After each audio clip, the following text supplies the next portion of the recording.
بسم اللہ الرحمن الرحیم۔ اس بارے میں کہ ایک شخص کوئی بات سنے اور نہ سمجھے تو دوبارہ دریافت کر لے تاکہ وہ اسے اچھی طرح سمجھ لے، یہ جائز ہے۔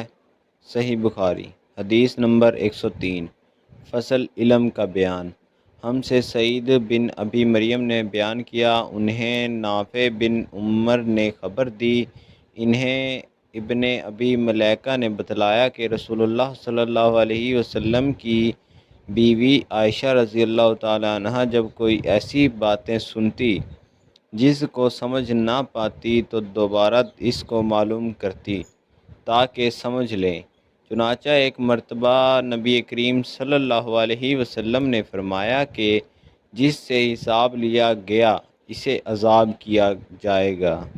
عائشہ رضی اللہ تعالیٰ عنہ فرماتی ہیں کہ یہ سن کر میں نے کہا کہ کیا اللہ نے یہ نہیں فرمایا کہ عنقریب اس سے آسان حساب لیا جائے گا؟